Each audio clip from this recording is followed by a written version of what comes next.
So welcome to this webinar. This is an e-commerce introduction, otherwise known as a webinar for sales funnels. And as we'll see as we go through this particular session, there's a lot of opportunity more generally for understanding how you can apply the principles of e-commerce within your marketing activities. A huge amount of opportunity here, in fact, in terms of personalization and focus, and particularly, as we'll see as we go through this presentation, we'll see there's a huge opportunity for really honing in on your processes within your marketing activities.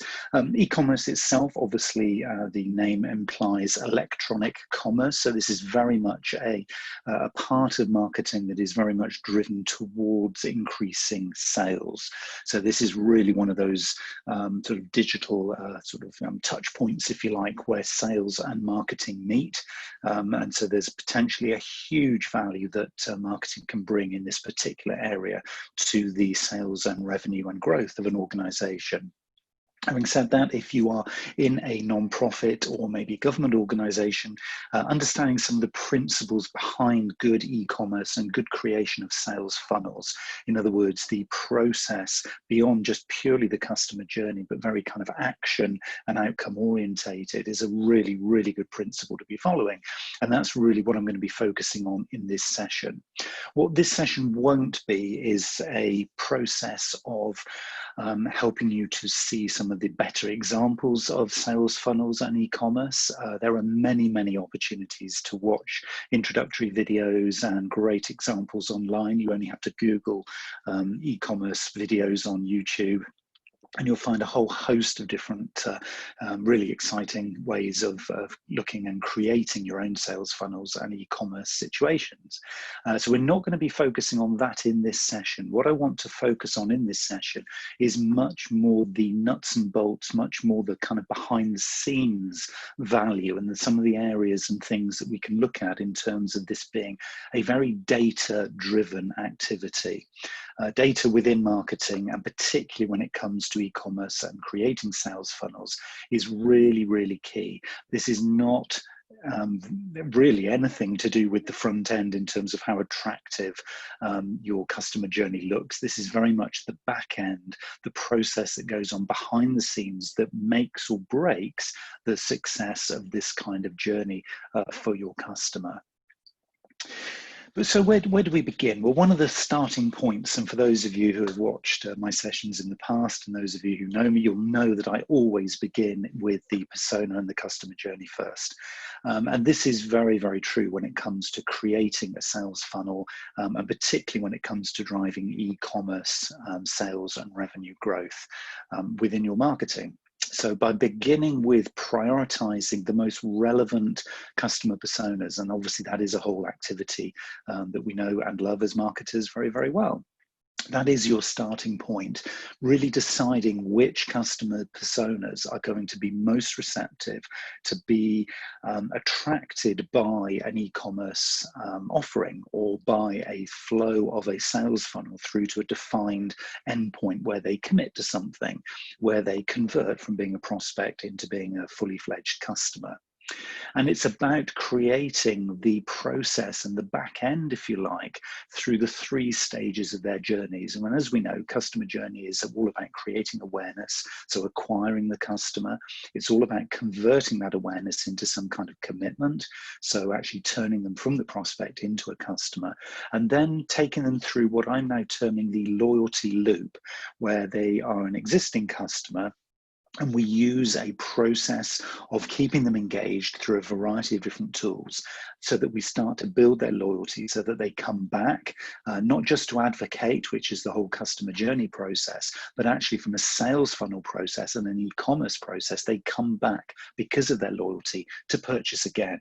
So we can really start to increase the lifetime value, and we'll look at customer lifetime value in a little while, because that's one of the really key values of creating this kind of a sales funnel. At the bottom of each of these slides, what I'm going to be showing you is a key performance indicator or two, depending obviously on the topic that we're talking about. And for me, the essence really of strong e-commerce and sales funnel creation is all about having really, really focused key performance indicators. In other words, these little kind of indicators, these little sort of traffic lights, if you like, of how well you are doing at that point in the sales funnel or in the e-commerce process. So a key performance indicator, as the name suggests, is all about an indicator of the key performance element at that stage in the customer's journey. So the KPI for this is very much about, the kind of the drop off, if you like, at each of these stages in that journey. So as we're starting to build this sales funnel, and we'll build it literally slide by slide, step by step here, we can see that the very first starting point is, okay, the absolute number and the trend of new people into this sales funnel, the existing active ones and the existing declining ones. So customers who are already there in the journey and they're actually in the funnel, but we're not seeing much activity from them. So they're not really engaging with us and they're not purchasing or buying at a regular basis. And then also the really important ones, and we'll come to these at the end of this webinar, the process of actually re-engaging with lapsed customers. So those who were customers in the past, but is there a process we can do to kind of reinvigorate and actually bring them back on board? And there is certainly a part that the sales funnel process can play to achieving that. So once we've decided on our target persona, so we've got this person in mind, and we know that we've been, from a marketing perspective, choreographing some kind of journey of experience. Generally, it's going to be a digital journey at this stage, but there might be sort of little drop-off points where they actually come offline and they have a real-world experience as well. This is very much down to what you're creating. So the next step in terms of things to think about is the pricing of the sales funnel products or services that we're going to be offering.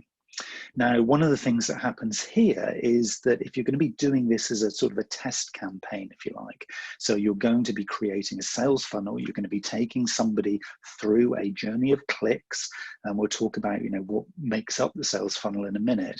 But in essence, we're taking them through a journey and we're monitoring, measuring every single time they click or move to the next step in the journey. Ultimately, what we want them to do is to purchase a product or service. So that's kind of our target. And it's not as simple as just, oh, well, here's an existing product. We'll just lump that into the sales funnel and we'll hope that that, is going to produce something. What we're doing here is we're possibly taking an existing product and we are working with, and maybe in a quite a fluid way, we're working with the pricing of that product to make it such that this is going to provide us with an incremental margin.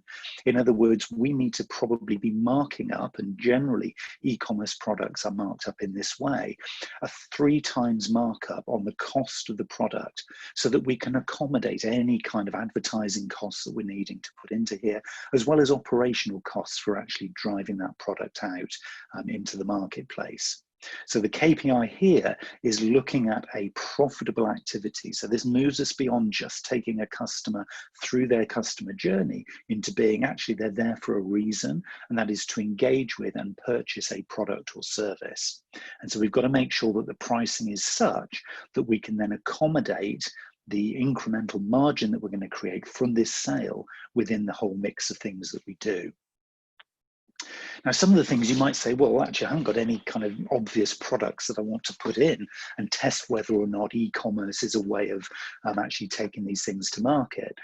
So sometimes what we do is we start to create maybe electronic products. So this might be some kind of IP that you have in the process that you offer, maybe to a distributor or to a reseller. And maybe there's some value in actually purchasing something like either a webinar or a downloadable guide to something. So often, if you don't have a really obvious product to sell within an e-commerce sense, we can sell on demand things that can be actually served or printed or created at the customer's end. So they can download something and then maybe print or create it on their side. The sell on demand is quite an interesting one, which kind of takes on the marketing that we would normally do when we have obvious products and services that we promote in our marketing communications. It starts to expand the kind of commercial offer that we have. So it gives us an opportunity to be quite creative, if you like. And often when we're selling on demand, in other words, this isn't necessarily product we've got on the shelf, this is a new way of, offering a product or service to the customer. It might well be that we can actually increase customer satisfaction by doing things more quickly in this kind of a model. So e-commerce and sales funnels may be able to open up new opportunities for you to sell things through these channels in a faster turnaround, which might increase your customer satisfaction. One of those measures, so one of the KPIs here, is something called Net Promoter Score, worth Googling if you're not aware of Net Promoter Score, which is a really solid customer satisfaction measure, which really does come into play when we start talking in this kind of way. So you might have an existing product, or it might be something new that you're looking to test within a sales funnel. What we're also doing then is starting to do some kind of forecasting as to, okay, is this going to be time well spent? So if we have a range of products and services that we're offering out to the marketplace already, we have established channels that we're looking to service these things through. If we're looking to do something by e-commerce, so creating a sales funnel to try and sell online, what we need to do is to figure out the kind of cost effectiveness and the appropriateness of doing it through an e-commerce method. So one of the first things that we need to be looking at is to set some budgets here. And one of the ways that we can start to look at budgets in terms of, setting whether e-commerce is going to be appropriate for us is to look at our current average customer order value. Okay, this is again another really interesting key performance indicator, which goes beyond just purely e-commerce and sales funnels. And this should be something that you're already familiar with. What are the average customer order values by the personas that you're targeting? And of course, within a very effective, very efficient kind of e-commerce model where, you're taking most of this stuff through a very, very fast process and then you're serving it online, if you can increase the throughput of that value, so you can actually increase the average customer order value from maybe say $10 if it's a commodity item, maybe up to $25, then this is going to give you more money potentially in your pot to spend on future advertising and acquiring more customers. So there's a very nice, neat little equation here that says incremental budget that you create as a result of going down this e-commerce route doesn't necessarily go back into the business straight into the bottom line. I mean, it can, if that's one of the things that you're tasked with, but often it's really nice to kind of reinvest anything that you gain from going down this e-commerce route back into your e-commerce pot, which gives you an ability to then maybe spend more than the budget you started with on the advertising that's going to then drive people into this sales funnel. So it gives you the opportunity then to scale. And if you can do this, at tens of dollars, maybe hundreds of dollars, this isn't necessarily something that's going to require thousands of dollars or thousands of pounds worth of investment. Because if you're reinvesting some of the success you have in your sales funnels back into the front end, you can scale it organically from within the project. And this is quite a rare opportunity. You can't normally do this in marketing. Normally you go to the organization for a set amount of budget and that's what you've got to spend. So by creating a sales funnel and reinvesting some of the incremental value that you get from these sales, because they're very cost effective to send the product and service out, it's very fast, you see a quick turnaround, often it's on demand, so therefore there's a very fast turnaround. So this incremental money you're creating can, in theory, be held within this particular project. So in theory, it gives you a nice opportunity for kind of generating money from within that you can then retain. So it becomes quite a profitable way of doing things. Now, before we start to kind of create our sales funnels, what we have to be doing really is setting up a principle, if you like, of which channels we want to put into our e-commerce funnel or our sales funnel. Now, if we already have quite successful social networks, or if we already have a very successful Google AdWords campaign, for example, now that's likely to be a channel or two that you would want to be then prioritizing.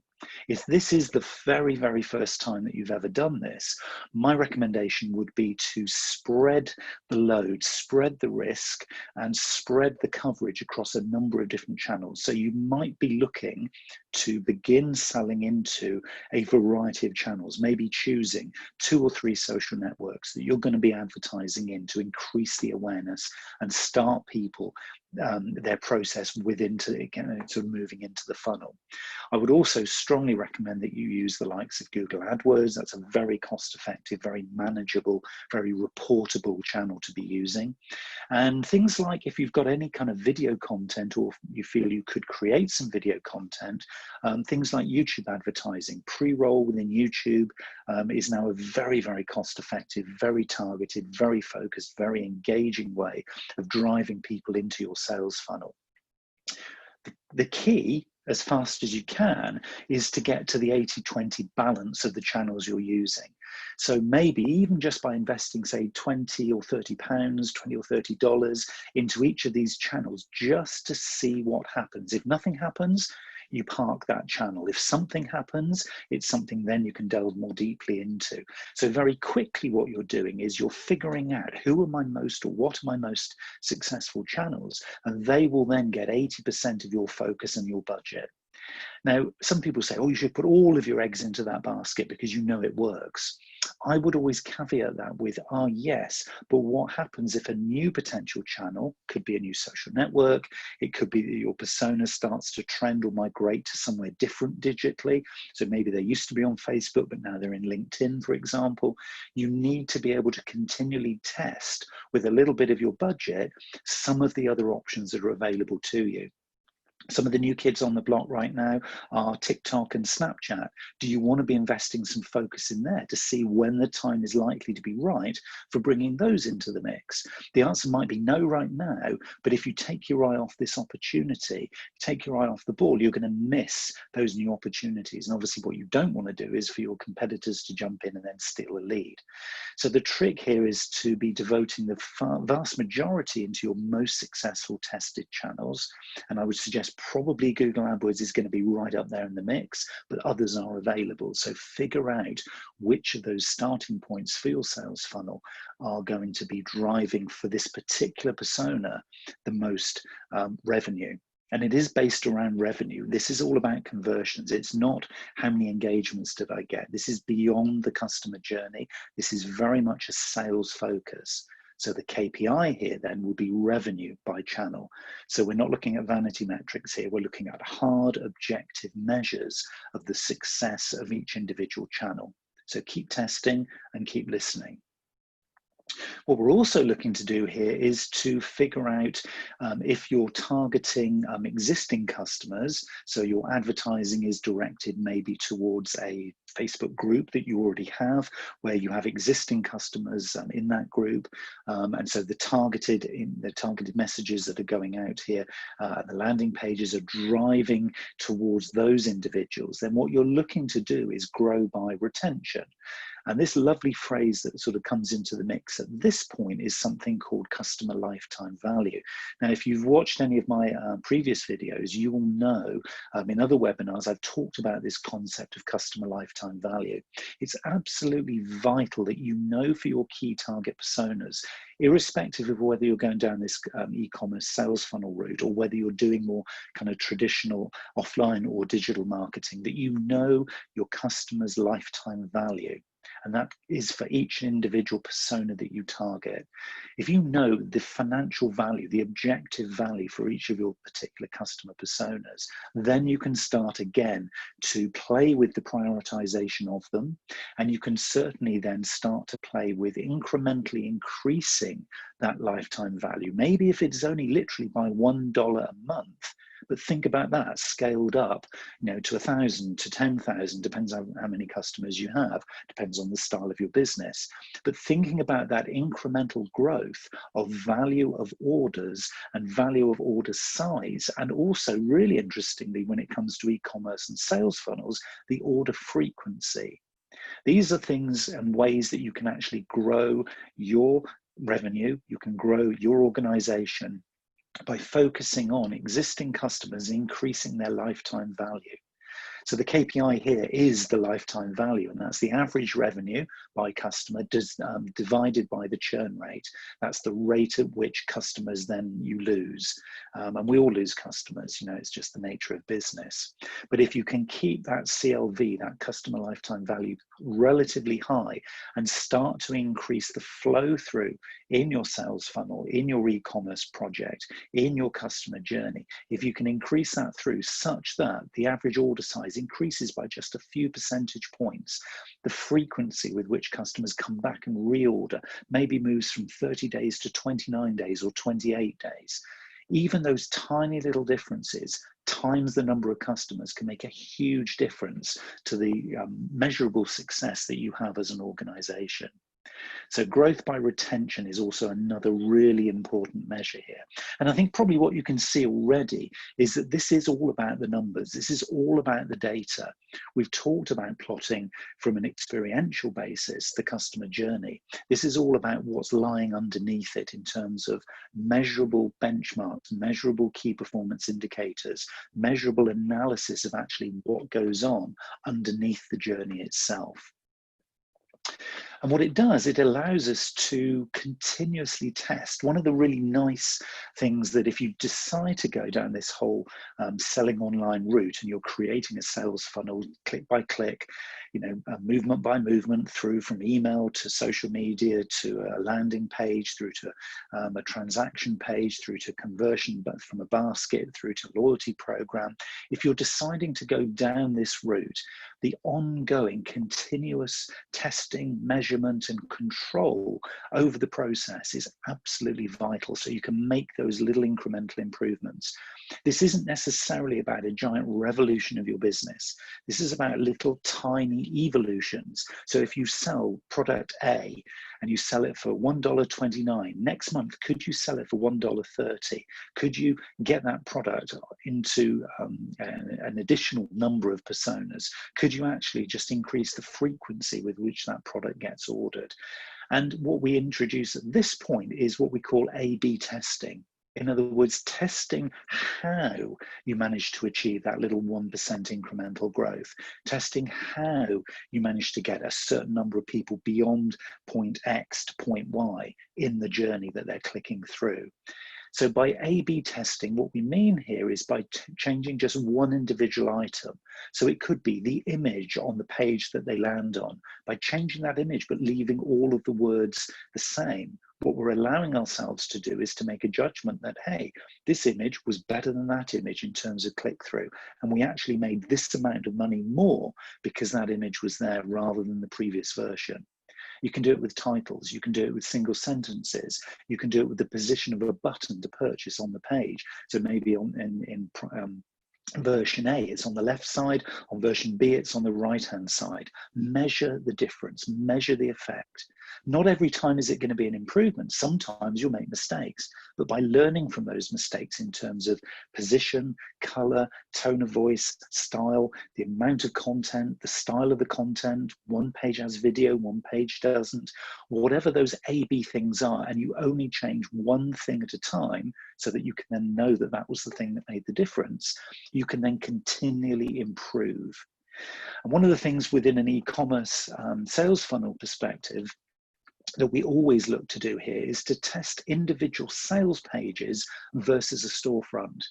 So if you're thinking of creating a nice big all singing all dancing online shop because you've got a load of products and services that you want to sell, one of the best practice methods for increasing sales within your business is not to take people to your shop. I'm just going to pause for a second there so you can actually think on what I've just said there. If you're looking to increase the sales within your business using e-commerce and sales funnels, the objective here is to not take people to your shop if you have one. Now that's counterintuitive. You would think, well, isn't it obvious that I take people to my shop if I'm trying to sell products online?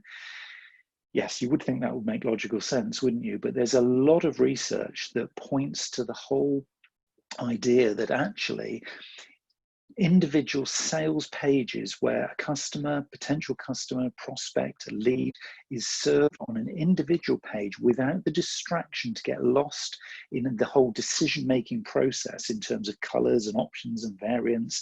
If they're given a simple choice, do I buy, do I not buy, you will find the conversion rate will be higher. So that's not to say don't have a shop, because of course they might want choice and you might later in their journey decide to give them further choices and upsell to them and cross-sell to them. But at the point of purchase, keeping the options really focused and really tight, you will probably find, and add some comments into the message thread on the recording of this if you don't find that this is true, but you will probably find that a test sales page, landing page in a sales funnel will outperform your shop in terms of actual order value and also the conversion rate. Go away and test it and have a little play with that and see whether that is true. The nice thing, of course, about the whole idea of individual sales pages is that they're very clean and tidy for doing A/B testing. So you can just literally have as many pages as you want and take people into a funnel, directing them through an advert onto a specific landing page to do what you want them to do. And it's a very clean, clear process. You're not reliant on them following a journey through what it could be quite a complicated storefront. It could be quite a complicated website that's got bits of, non-shop side. It's got a bit of, about us and this, that, and the other. The cleanest, most precise sales funnels are those that are literally landing page driven. So I would strongly suggest that you go in that direction to start with and start doing some testing. So you've decided, okay, we're going to go and do a little bit of landing page stuff. So this is a landing page that could be part of your website, but doesn't have all the typical menu structure. So this is very much a standalone entity. Now, how do you get people to it? Well, obviously you can get people to it through a targeted advertisement. So you can be using something like AdWords to make that happen, but you can also do this organically. So using something like Ubersuggest, which will give you some recommendations for search engine optimizing your landing page using a variety of keywords that your target persona would be searching for when they're looking for the kind of product that you're offering on the landing page. Another way that you can do it as well, you can obviously do the keyword research and then make sure those things are featured heavily within the page to optimize it. But you can also reverse engineer pages that from your competitors are targeting a similar kind of offer. SpyFu is a very useful little online website that will give you some indicators as to kind of competitive activity in this space. And it's also really worth doing, even if you decide not to go down that route and you're going to do your own thing. It is always useful to do a little bit of research and find out what kind of competition you're up against.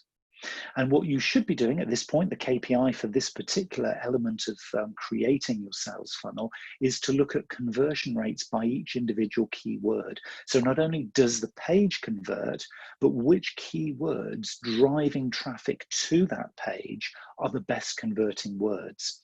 And certainly something like Ubersuggest will give you that kind of feedback and that kind of input, because clearly you're going to do more of what works and less of what isn't. So that continuous improvement happens in terms of landing page creation as much as it does in terms of actually your target persona activity as well. So what we've done is we've created our little landing page, and there'll be a whole bunch of stuff on there which will entice hopefully the customer to actually do something. The general first step though, and this is the one key thing, and as marketers we always like to give customers lots to choose from and lots of offers, because we think, well, if they don't like option 1, maybe if we add in option 2 or maybe even option 3 and 4, at least then we should provide them with something they'd like. Again, this is not the way to create a sales funnel. Really effective sales funnels are driven by a single, and that is one single standalone call to action, a CTA. And this is what you need to start with. What is it you want your customer persona, having seen the ad or done a search and then landed on your landing page, what is it that you want them to do? Well, what you want them to do is not to learn something, is not to get educated, informed, entertained, or anything like that. The focus here in this process is to get them to buy. At the very least, it's to bookmark. They could leave, and you need to monitor that leaving. You know, that would be a bounce in terms of sort of Google reporting. That would be, you know, the bounce rate that you actually have here. But what you're looking to do is to have a KPI, a key performance indicator, that is the number of purchases per landing page. So you might create a single landing page with a single call to action that is call to action X. You then have an almost identical but one different landing page. So it might have a different image on it, and that is landing page Y. Your task as a marketer here is to be looking at the purchase rate per landing page. So is the landing page X better performing in terms of purchase rate than landing page B? So it's a very simple binary decision.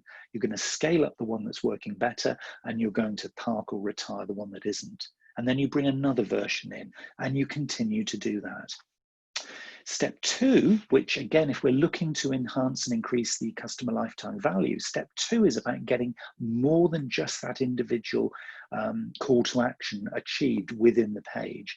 So the first thing that we can do is to encourage some kind of additional order bump, as it's called. And this doesn't happen actually on the page itself. So that first page, that first landing page in our sales funnel, coming from the ad or coming from a search, they've landed on our landing page. They've decided, okay, I'm going to purchase this. This looks like a great deal. I want it. So they click purchase. On the checkout page, there is an option to increase the average order value, and a percentage of customers will take you up on this order bump, which could be you offer them a bundle. So in other words, this product that they've just bought, it's actually compatible with this other product as well. Would the customer like it? You might also want to cross-sell another sort of product, like say maybe an accessory or something that goes alongside this first product. Or you might want to upsell, sorry, not upsell, you might want to also add sort of some value to the sale by offering a warranty. Now, we've all seen this. You know, if you're looking to buy sort of specific products, particularly commodity products, you'll often see this. And if you see Amazon, it's always in the, you know, customers like you also purchased this bundle and it came with this little accessory, this little added extra. This will help you to increase the average order value. Not every customer will do it, but those that do will incrementally increase the value on average of the orders that you're getting. Step 3 then is once they've gone through the checkout page, they might have already decided, yeah, I'll take that extra product, or maybe I don't. There's another opportunity here, and this is the upsell. And on the confirmation page, which is actually after the checkout, so this is when it's actually happened, this is the most attractive point from the customer's perspective to upsell the product. In other words, if they've bought product, the value version of the product, and you have a premium version of the product, this is the opportunity to maybe offer them a discounted trade up, if you like. This is the opportunity for getting the sort of 20% premium version or the added value version. Again, not every customer is going to do this, but those that do will increase the average order value that you have. And even if it's only 10% of customers taking up on this, the incremental difference is huge. So can you see how different this is from your typical customer journey, just the soft, gentle click by click subjectively? This is very much driven about encouraging sales online. Step 4 is that if somebody refuses the upsell, in other words, they think, no, I'm not really interested in that one, you can actually offer them a discounted downsell. And this might be something like giving them the opportunity to have free shipping, for example. This could be a really, really attractive thing. And again, if you're looking to maybe attract something like a subscription, so you're encouraging people, not only have they bought product A and they've got it, you know, just for this month, but actually if there is an ongoing version of the product and you think, well, actually, this should be really attractive to them because we know the persona well, a percentage of those customers customers will take the downsell, which might be, okay, if I commit to maybe a monthly subscription here, I get free shipping. And that repeat business, again, will increase your average order value. And step 5 is a really interesting one here, and we won't talk in too much detail about kind of retargeting and adding Facebook or Google pixels, but there is a little piece of code that you can put into all of these sales pages that will allow you then to keep in touch if the customer says, I want this product, or actually I'm going to decide, no, actually I don't want step 2, step 3, step 4, and then they move on. You have an opportunity when they're then traveling out through social media or onto the rest of the web, you have an opportunity of keeping in touch with them as the advert gets represented to them a little bit later down the line.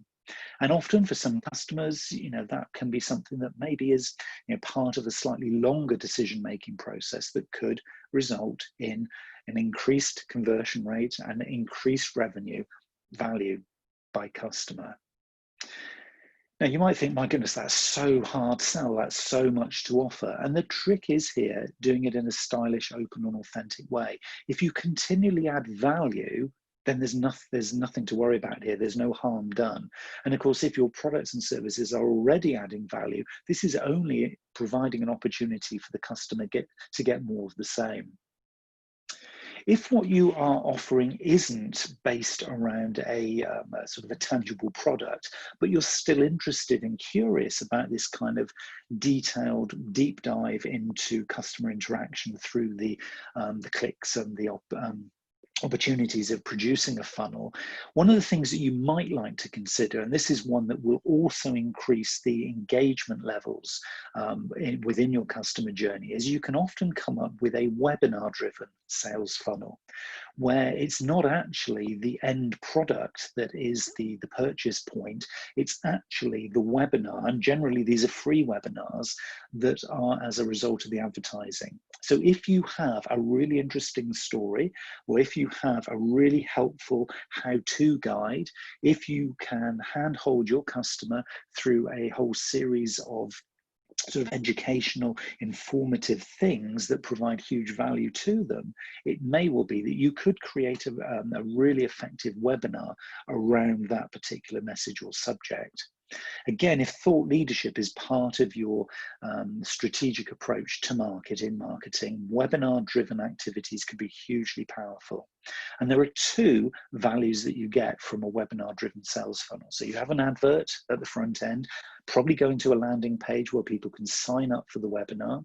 The webinar obviously happens a little bit down the stream from this, but as the trade-off for getting the value from the webinar, the customer needs to give you some of their data. So that could be an email address, it could be a social media connection, it could be their mobile phone number so you can text them.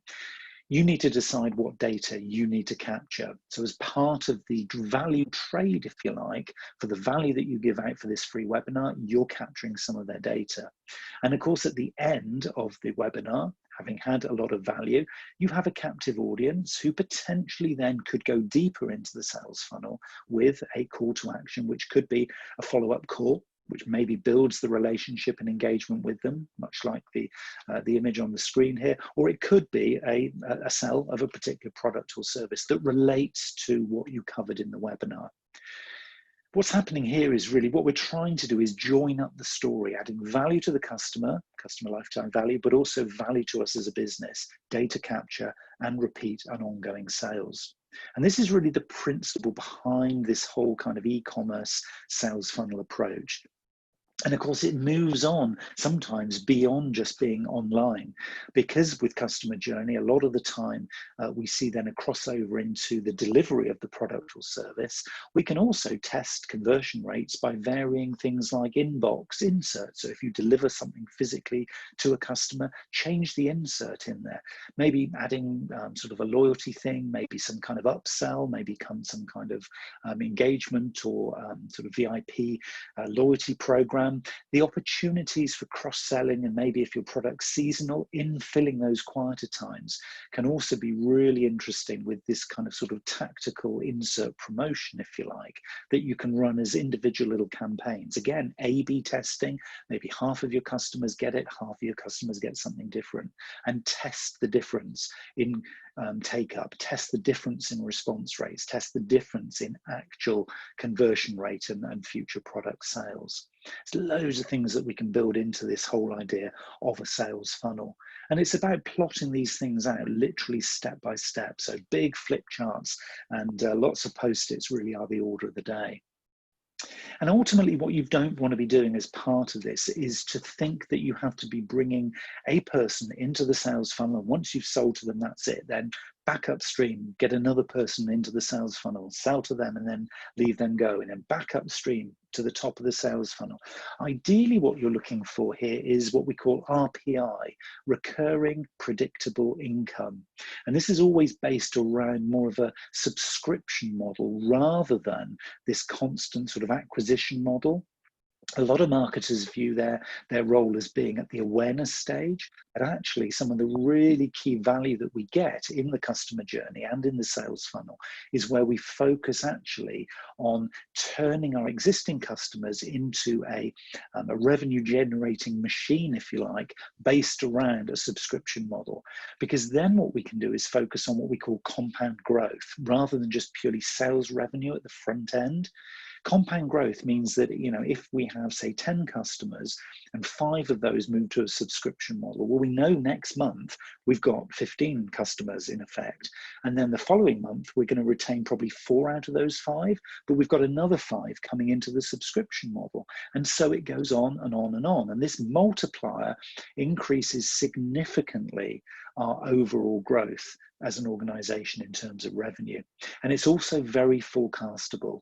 Well, the last thing we need, and particularly through these kind of uncertain times, is where, you know, we're always having to look at the sales line, whereas actually what we should be doing is looking at the customer lifetime value line and managing that average dropout of customers per month, rather than worrying too much about how many we get in the door. So the key performance indicator here is actually not losing customers rather than actually gaining customers. It's a slight and subtle change in mindset, but from an overall value that this kind of e-commerce sales funnel approach brings, it can be absolutely huge. And in an ideal world, once we set these kinds of platforms and these kinds of processes up, what we're looking to do is automate, and particularly that subscription model, automate as much as we can. Now, it's still us as custodians in marketing. We still obviously got to do the A/B testing. We've got to be testing frequencies and, you know, types of products, and, you know, whether or not our membership schemes worked, et cetera, et cetera. So we still need to keep a really, really tight rein on what's going on. But anything that we can reduce the manual intervention for, so if the process can be, you know, very much automated, then so much the better. And one of the things that we're looking for here is this whole idea of a key performance indicator that is really focused around recurring income.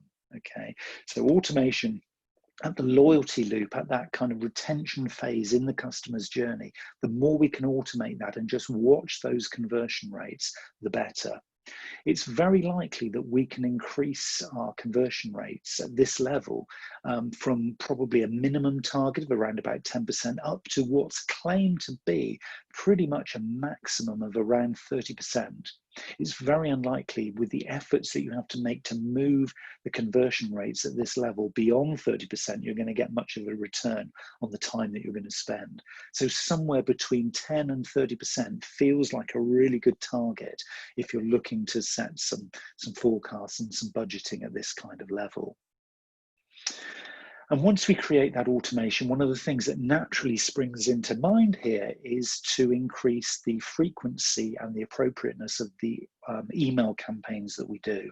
Email is really the friend of the sales funnel and really the friend of e-commerce. And it's one of those kind of less fashionable things within digital marketing more generally. Everybody's focused at the moment on sort of getting value from social media, but email, particularly in sales funnels, can provide a huge amount of value.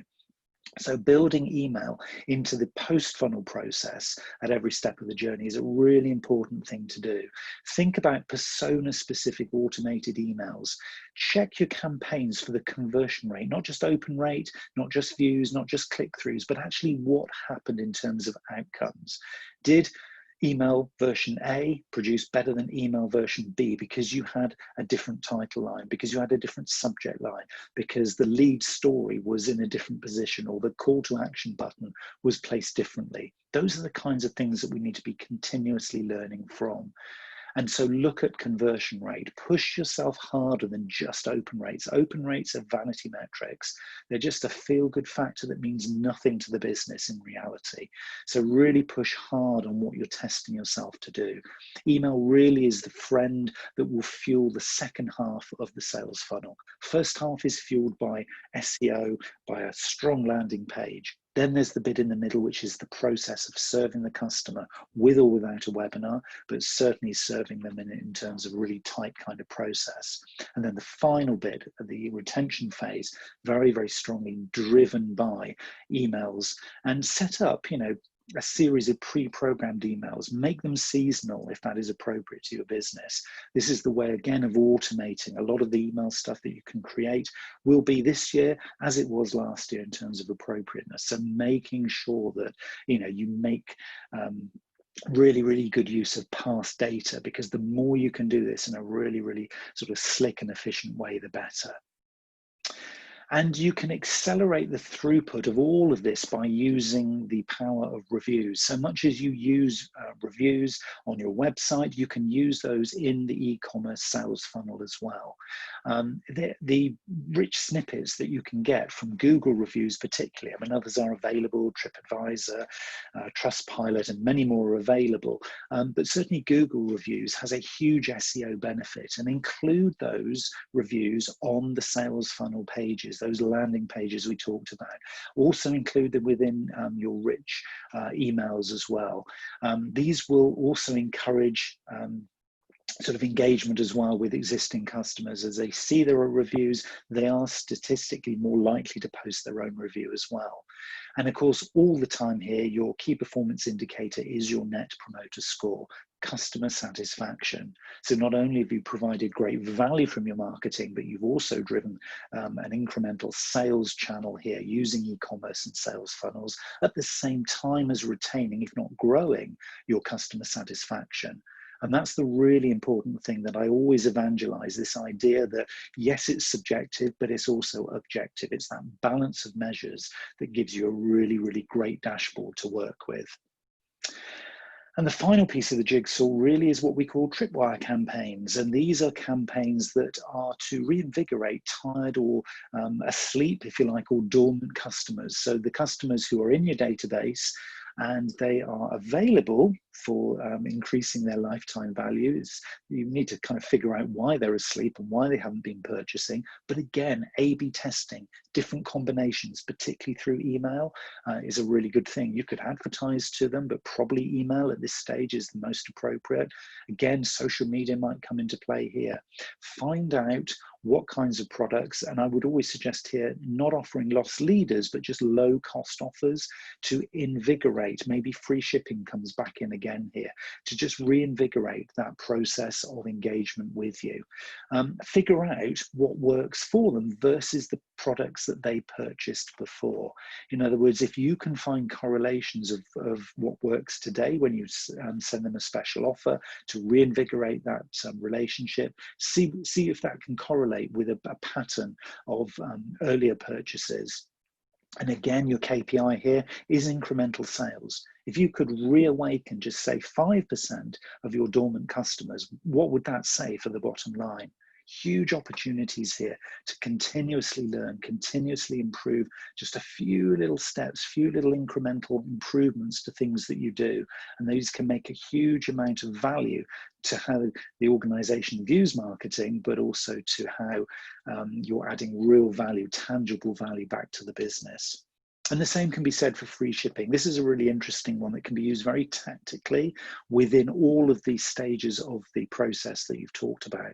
So having created your sales funnel, having created all these new incremental sales opportunities for webinars, this more detailed, objective interaction with your customers, play around with the concept of free shipping. If it's not appropriate to you, just park this one, just know it's there. But if you do ship products and services physically, then free shipping can be a nice, interesting one that may have a significant impact on the average order value or incremental sales that you actually get from each individual customer sale.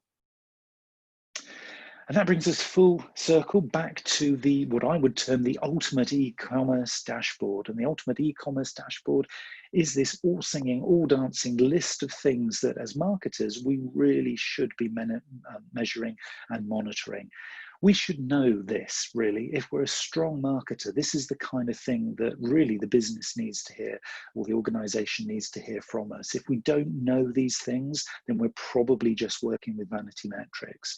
This is the kind of stuff that the organization should be hearing from us. Everything from customer satisfaction and net promoter score through how and why and when we've managed to increase average order values, conversion rates, revenue values by each individual customer persona. There's a huge opportunity here to make the most of each of these opportunities for us. And if we're not doing this, well, we could be missing a trick, because the chances are, with this really, really strong increase in the amount of online transactions and e-shopping and purchasing and working from home, everything is going into this mix that says this is only going to grow. So it's down to us, irrespective of our sector, irrespective of the kinds of products and services that we have, to figure out what we could factor into a sales funnel, what we could factor into an online store, what we could factor in to an e-commerce marketing opportunity. So I'd strongly recommend you have a really good sort of detailed think about this. Be curious, explore, and see what you can come up with. You probably aren't going to do everything on this list, but some of these things could offer some really huge opportunities. One, to make you and marketing look great in your organization, but two, to actually continually offer some really high value things to your customers as well. So as we've been talking, I've just had a sort of few little questions have sort of popped up on chat to me. First one has come in is, we sell financial services, not products. So how do we do this?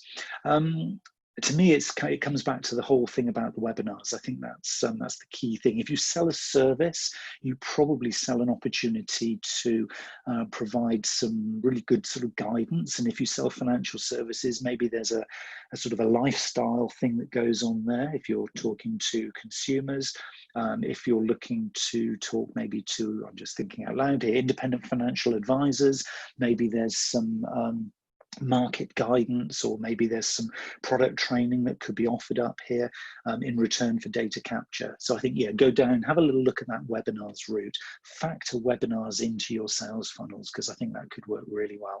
And that's probably not just applying to financial services, could be any kind of similar sort of industry, service based. Next question is, can you recommend a sales funnel company? Now that's a really good question, yeah, because what I haven't done here is kind of obviously focus on the how-to. I've given you the principles of why it would be of interest to do this. I'm not sponsored by any of these, but I've got a couple of organizations which would be my go-tos to start with. The first one would be clickfunnels.com. I'd always start there. They're a little bit like what Google is to websites and MailChimp is to email. Clickfunnels.com is to creating sales funnels. Another one that I've been exploring for the webinar approach is stealthseminar.com, which could be a nice little alternative. And both of those offer, particularly ClickFunnels, offer a lot of tutorials, lots of ways of creating landing pages, and certainly an end-to-end process of building the actual sales funnel. So they'll hold your hand through the implementation of all of these approaches and slides that we've talked about. I've got time for just one more question. Here's, I don't control pricing, so what can I do? That's an interesting one, because I did say that part of this is all about testing not only the process and the A/B testing of product and service, but actually is about the pricing side of things. I would suggest possibly then not going it alone. If you don't control pricing and maybe you only have a a small amount of control over the product marketing side of things, because maybe you're in marketing communication, so you just deal with the front end. I'd suggest probably maybe putting together a little task force or a little kind of multidiscipline team within your organization to explore it. Maybe you set this up as a, I don't know, digital innovation team, and you invite a few people from other departments to have a look at this. And certainly if you don't have any control over pricing, maybe you also want somebody from finance in there as well, because they can help you with a lot of the numbers side of things in terms of conversions and operating profit and margins and the like. And they may also have access to some data that you don't have. So yeah, I would certainly say, you know, some kind of multi-discipline team, probably including customer service if that's appropriate, product marketing if you need that. Sales as well would be interesting, because there might be a crossover there, and definitely finance, yeah, undoubtedly finance, because this is very much, as I said at the start, very much data driven. You're going to get huge value from it, but it is all in the granular level of detail. That's really what we're after here. So hopefully those little answers have been helpful. Those are the 3 questions that popped up on the screen in front of me. If you do have any questions after this, or you're watching this on catch up, use the message facility in the usual way down below this particular video, and I will do my best to answer the questions. So it's just left for me to say thank you very much for coming along, or if you're watching on catch up, thanks a lot for watching this video.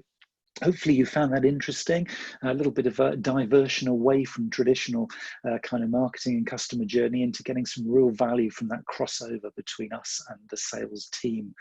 We can certainly provide value, and it's all about that A/B testing. So be curious, enjoy yourself, go in, explore and play, and just remember you don't need a big budget to do this, just a bit of time and a little bit of a motivation to stay curious. So the very best of luck, and do share in the comments below any experiences that you have, any good or bad things that you'd like to share with everyone else. I think it'll be really useful for all of us. So thanks a lot for coming along, and I hope to see you on a webinar again very, very soon.